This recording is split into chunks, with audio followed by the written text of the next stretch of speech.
Shalom, selamat pagi, selamat berjumpa dalam renungan embun surgawi. Bapak dan Ibu dan saudara yang dikasihi oleh Tuhan kita Yesus Kristus. Pada pagi hari ini saya mengajak Bapak Ibu Saudara yang dikasihi oleh Tuhan kita Yesus Kristus untuk belajar firman Tuhan dari kitab Ibrani pasal 11 ayat 5 dan kitab Yudas pasal 1 ayat 14 dan 15. Saya memberikan tema adalah iman dan pelayanan Henok.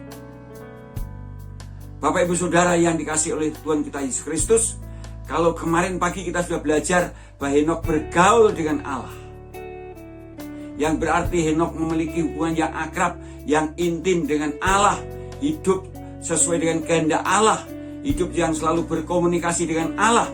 Tapi pagi hari ini kita akan belajar iman dan pelayanan Henok.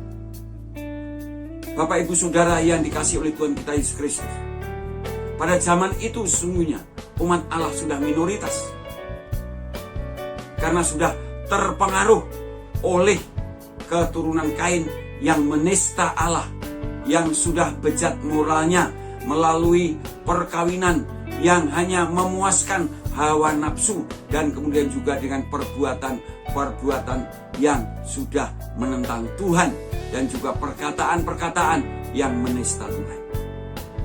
Tapi Henok tetap beriman kepada Tuhan seperti yang dikatakan dalam kitab Ibrani pasal 11 ayat 5. Karena iman Henok terangkat supaya ia tidak mengalami kematian dan ia tidak ditemukan karena Allah telah mengangkatnya, sebab sebelum ia terangkat ia memperoleh kesaksian bahwa ia berkenan kepada Allah.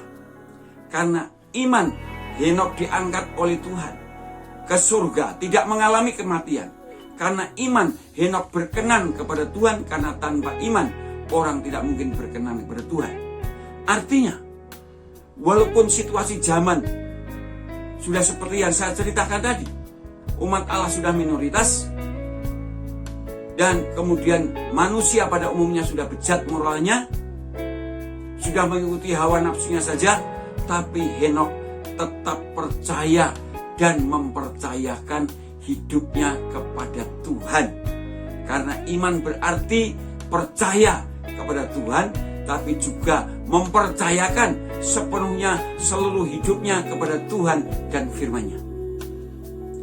Henok bukan hanya beriman saja, saudara, tetap tinggal diam, enggak. Tapi Henok juga tetap melayani Tuhan, yaitu tetap berkhotbah, tetap menyampaikan firman Tuhan. Pada waktu itu, bahkan Henok mendapat wahyu dari Allah. Yang kita tahu bahwa itu wahyu dari Allah, karena wahyu dari Allah yang disampaikan Henok itu kemudian juga disampaikan oleh Yudas, saudara Tuhan Yesus Kristus. Dalam kitab Yudas pasal yang pertama ayat 14 dan 15. Yang mengatakan, sesungguhnya Tuhan akan datang dengan beribu-ribu orang kudusnya, akan menghakimi semua orang dan akan menghukum orang fasik karena perbuatannya yang sudah menista Tuhan itu. Bapak Ibu Saudara yang dikasihi oleh Tuhan Yesus Kristus, dan nubuatan Henok ini digenapi pada zaman Nuh.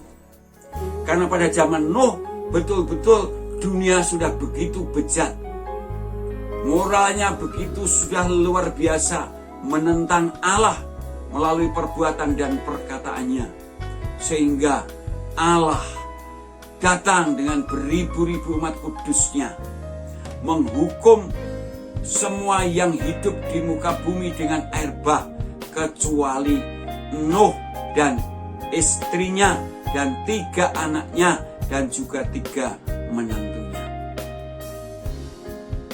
Bapak Ibu Saudara yang dikasihi oleh Tuhan Yesus Kristus, memang ada 2 nama Henok dalam Alkitab. Henok keturunan Set dan Henok keturunan Kain. Nama Henok artinya dipersembahkan atau didedikasikan. Tapi keturunan Kain, Henok keturunan Kain, hidupnya dipersembahkan untuk setan, didedikasikan untuk melawan Tuhan. Berbeda dengan keturunan Set, keturunan Yared, bahwa Henok ini hidupnya sungguh-sungguh didedikasikan, dipersembahkan untuk Tuhan. Bagaimana hidup saya dan saudara?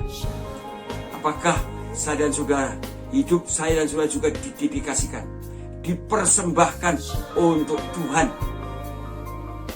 untuk hormat dan kemuliaan nama Tuhan seperti ini? Jikalau demikian, Anda pasti juga akan hidup berkenan di hati Tuhan. Hidup Anda akan mempunyai hidup yang penuh damai sejahtera, sukacita, yang tidak sama dengan dunia memberi, seperti Henok, yang kemudian Henok diangkat ke surga. Tapi saya dan saudara, walaupun tidak diangkat ke surga, tapi saya dan saudara akan dijemput oleh Allah untuk hidup bersama-sama Allah di surga. Amin. Selamat pagi, selamat berkarya. Tuhan beserta kita senantiasa.